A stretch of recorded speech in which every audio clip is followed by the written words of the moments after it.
तो आज मैं एक्सप्लेन करने वाला हूँ द ग्रेट रूलर के एपिसोड 2 को। एपिसोड 2 स्टार्ट होते हुए हमें मूक्लैन के अंदर के सीन को दिखाया जाता है, जहाँ पे अंकल जी मूक्लैन के लीडर मू फेंग से कह रही थी कि हमारा मूक्लैन की जो बॉर्डर है उसकी हालत लियू क्लैन वालों ने बहुत ही ज्यादा खराब कर रखी है, इसलिए हमें लियू क्लैन वालों को सबक सिखाना चाहिए। तो मू फेंग कहता है कि अभी हमें कुछ नहीं करना चाहिए, क्योंकि जो लियू क्लैन है वो हमारे मू क्लैन से भी बहुत ही ज्यादा पावरफुल है। अगर हम लोग उनके ऊपर अटैक कर भी देते तो हमारी ज्यादा फायदा नहीं है, इससे हमें नुकसान ही होगा। वो लोग ऐसे बात कर ही रहे थे कि तभी वहाँ पे आ जाती है मू चैन। जैसे वो लोग मू चैन को वहाँ पे देखते तो वो लोग भी बहुत ही ज्यादा खुश हो जाती है। और फिर मू चैन उन लोगों को अपनी कल्टीवेशन के बारे में कहती है कि मू चैन अब स्पिरिचुअल मूवमेंट लेवल के अर्ली स्टेज पर पहुंच चुके हैं। तो ये सुनते ही उसका फादर और अंकल जो होते हैं वो मू चैन को शाबाशी देने लगती है और कहती है, वाह बेटे तूने तो मौज कर दी।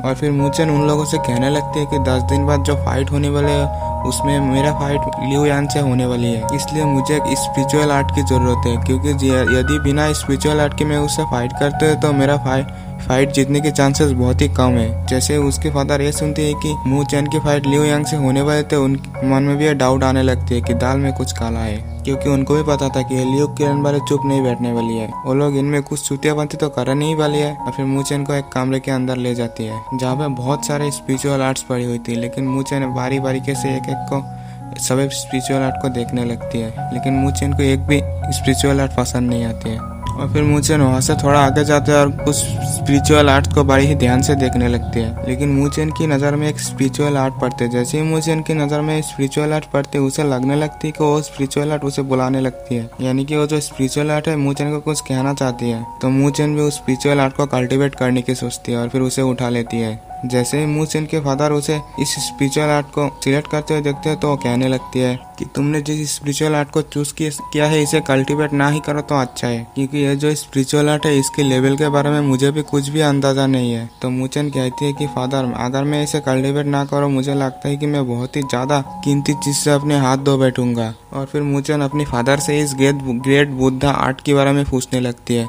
तो उसकी फादर कहती है कि तुम्हारे मदर ने इसे तुम्हारे लिए छोड़ के गई थी। तो मू चैन कहने लगती है, जैसे ही मू चैन अपने फादर के मुंह से अपने मदर का नाम सुनते वो थोड़ा सा सैड होने लगती है और फिर कहने लगती है, बेकार है भैया मैं तो टूट गया। फिर वो अपनी मदर के बारे में अपनी फादर से पूछने लगता है। तो उसके फादर कहती है कि तुम्हारे मदर के साथ जो कुछ भी हुआ उसके बारे में मैं तुम्हें नहीं बताना चाहता, तुम्हें अब ये सारी चीजें बताना ठीक नहीं होगा, इसलिए तुम इन सारी चीजों को ना ही सुनो तो ही अच्छा है। लेकिन तुम्हारी जो मदर है सबसे ज्यादा तुमसे ही प्यार करती थी। और फिर मू चैन अपनी सीना चौड़ा करके इमोशनल होकर कहने लगती है, मैं मेरे मदर को ढूंढ के रहूंगा चाहे मुझे कुछ भी करना पड़े। ये सुनते ही जो मू चैन की फादर है उनकी भी सीना चौड़ा होने लगती है, वो भी इमोशनल होकर कहने लगती है, शाबाश मेरे बेटे, खैर जो भी हो तुमने इस ग्रेट बुद्धा आर्ट को प्रैक्टिस करना चाहते हो तो तुम्हें अपनी मदर के लिए इसे पूरी मन लगाकर प्रैक्टिस करना चाहिए।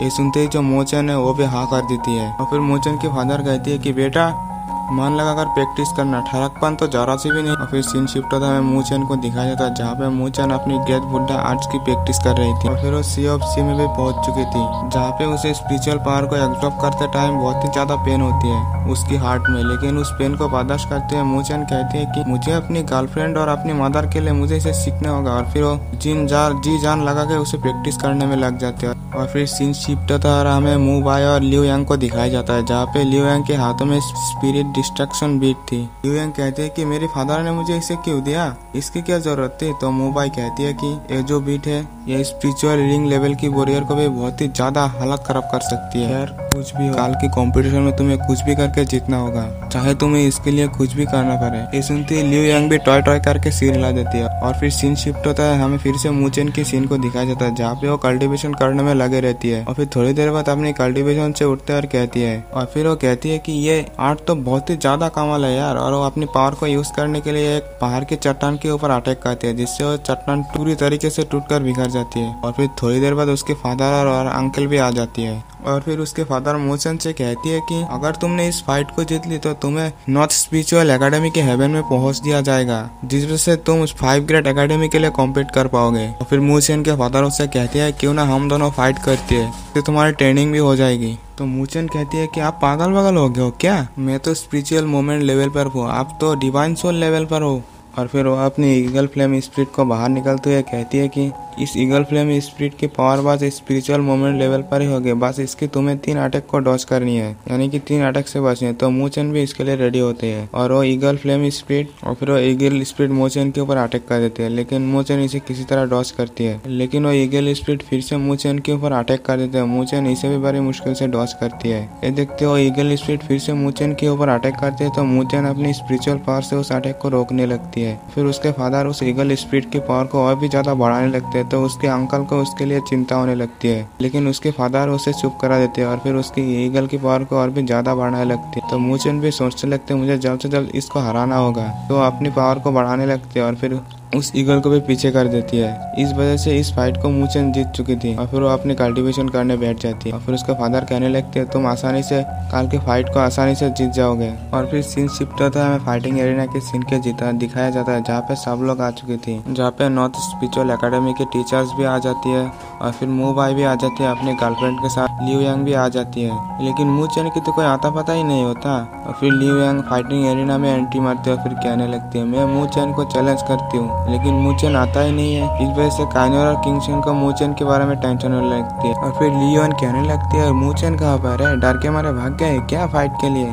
और काइनोर और किंगशन को टेंशन होने लगती है, क्योंकि अगर मूचन यहाँ पर नहीं आया तो वो फाइट हार जाएगी। और फिर मूचन के लिए किंगशन लियू यांग से फाइट करने के लिए एरिना में आ जाती है। ये देखते ही जो लियू यांग होती है वो कहने लगती है अरे पागल बगल हो गया, पिटने के लिए आ गया। ये सुनते ही वो अपनी पावर को अनलिस्ट करती है और कहती है। जैसे ही किंगशन की पावर सब लोग देखते हैं तो वो लोग भी शॉक हो जाते हैं, क्योंकि उसकी पावर भी पहुंच चुकी थी स्पिरिचुअल मोमेंट लेवल पर। फिर लियो कहने लगते हैं अरे तू तो अभी अभी स्पिरिचुअल मोमेंट लेवल पहुंची है, इस पावर से तुझे लगता है कि तू मुझे हरा देगा, तेरे लिए यही अच्छा कि तू अभी अभी फाइट रोक ले और हार मान ले। लेकिन वो नहीं मानता और लियू यांग के ऊपर अटैक करने के लिए चला जाती है। फिर लियू यांग भी उसके ऊपर अटैक कर देती है और उसकी बजाने लगती है, आगे पीछे ऊपर नीचे सब जगह से बजाने लगती है। लियू यांग उसे पीट कर पीछे कर देती है, लेकिन वो फिर भी हार नहीं मानता और फिर से लियू यांग के ऊपर अटैक करने चली जाती है। और फिर लियू यांग उसकी फिर से बजाने लगती है, हाथ मुख नाक दांत सब तोड़ देती है और फिर कहने लगती है कि तुम्हारे लिए यह अच्छा होगा तुम हार मान लो। लेकिन किंगशन हारने वालों में से नहीं था और फिर वो फिर से कहती है मैं अभी भी फाइट कर सकते हो। ये सुनते ही जो लियू यांग है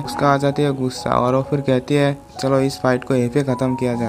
और फिर वो अपनी फ्लेम पावर का यूज करती है किंगशन के ऊपर अटैक करने के लिए चला जाती है। जैसे वो किंगशन के ऊपर अटैक करने वाले थे वहीं पे आ जाते हैं मूचन। मूचन आते ही उसे रोक लेती है और फिर मूचन किंगशन को शाबाशी देने लगती है और कहने लगते हैं शाबाश मेरे शेर। और फिर किंगशन कहने लगते हैं जाओ जाकर इसके हड्डी पसली एक कर दो। फिर मूचन और लियू यांग के बीच फाइट स्टार्ट होती है, दोनों अपनी स्पिरिचुअल पावर को बाहर निकाल लेती है। फिर लियू यांग मूचन के ऊपर अटैक कर देती है। जो लियू यांग है वो मूचन के ऊपर अटैक करा ही जा रहा था, लेकिन जो हमारा मूचन है वो बड़ी ही आसानी से उसके अटैक को डॉज करते जा रहा था। ये देखते ही लियू यांग की सटक जाती है और फिर वो मूचन के ऊपर फिर से एक पावरफुल अटैक करने के लिए चला जाता है, लेकिन मूचन उसके अटैक को रोकते हुए उसके पीछे एक धर देती है। इस वजह से लियू यांग की सटक जाती है और फिर वो अपनी पावरफुल अटैक को इस्तेमाल करने का सोचती है, जो कि होती है फ्लेम पाम। और वो अपनी फ्लेम पाम को चार्ज करने लगती है, जिससे वो मूचन के ऊपर कर देते हैं, लेकिन मूचन इसके फ्लेम पावर को बड़े ही आसानी से रोक लेती है। फिर से एक बार मूचन के ऊपर फ्लेम पाम से अटैक करते हैं, लेकिन मूचन इसे रोक देती है। और फिर लियू यांग अपनी पावर को बहुत ही ज्यादा बढ़ाने लगती है। फिर एक बड़ा सा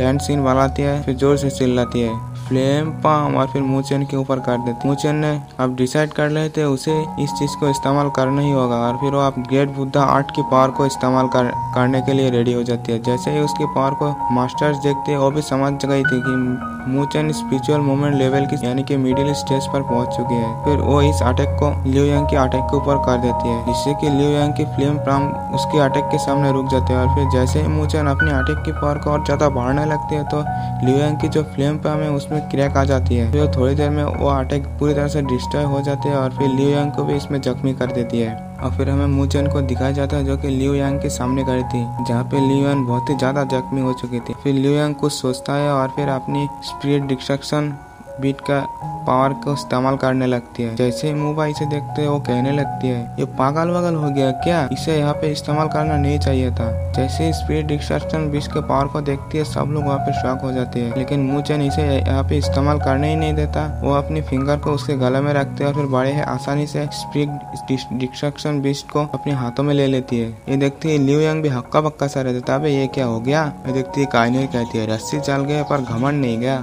और फिर मूबा मूचन के ऊपर अटैक कर देती है और फिर मूचेन को पीछे कर देती है और मूचेन से स्पिरिट डिस्ट्रक्शन बीज को वापस करने के लिए कहती है, लेकिन मूचेन इसे साफ साफ ना कर देती है और फिर इन दोनों के अंदर बहुत ही ज्यादा बहस होने लगती है। तभी यहाँ पे मास्टर मो भी आ जाते हैं, उसके साथ साथ डैन जिया और मास्टर जी भी वहाँ पे आ गई थी और फिर मूचेन मास्टर मो के सामने स्पिरिट डिस्ट्रक्शन बीज को रखती है। जैसे ही मास्टर मो स्पिरिट डिस्ट्रक्शन बीज को देखती है वो भी बहुत ही ज्यादा शॉक हो जाती है और फिर वो लिu यांग को डांटते हुए कहती है कि ये जो बीट है ये स्पिरिचुअल लिंग लेवल के वॉरियर को भी बहुत ही आसानी से जख्मी कर सकती है, इसे तुम्हें इसे यहाँ पे लाने की हिम्मत कैसे हुई। और फिर मूबाई इसके हरकतों के लिए मास्टर से माफी मांगने लगते हैं, लेकिन मूचेन कहती है कि इसने नॉर्थ स्पिरिचुअल एकेडमी के रूल को तोड़ा, इसलिए इसे पनिशमेंट मिलनी चाहिए। और फिर डैन जाओ इसके रूल के बारे में मास्टर मो से पूछने लगते हैं, तो मास्टर मो कहती है कि इसकी रूल के हिसाब से लिu यांग को हेवन में प्रमोट होने से रोक दिया जाएगा। ये सुनते ही जो मास्टर जी होती है वो कहने लगती है कि अगर इसे यहाँ पे रोक दिया जाए तो हेवन में प्रमोट नहीं पाएगी और फिर वो 5 ग्रेड एकेडमी के लिए भी कॉम्पीट नहीं कर पाएगी। वैसे भी हमारे पास इसके लिए बहुत ही ज्यादा कम स्टूडेंट है, अगर ये इसके फादर को पता चल गया इससे भी हमें प्रॉब्लम हो सकती है। तो डैन जियो कहते हैं कि मैं किसी की धमकी से नहीं डरता और फिर वो मूचेन से कहने लगते हैं तुम इसके बारे में क्या करना चाहते हो। तो फिर मूचेन कहती है कि अगर ये बीट मुझे दे दे तो मैं इसे माफ कर सकती हूँ। तो मूबाई भी इसके लिए मान जाती है और फिर मूचेन और मूबाई भी हाथ मिला लेती है, लेकिन इनके गुस्से को हम इनके आंखों में साफ साफ देख सकते हैं। और फिर जो स्टूडेंट भी इस कॉम्पिटिशन को पास किए थे उन लोगों को हेवन में प्रमोट कर दिया जाता है। और फिर सीन शिफ्ट होता है, हमें दिखाया जाता है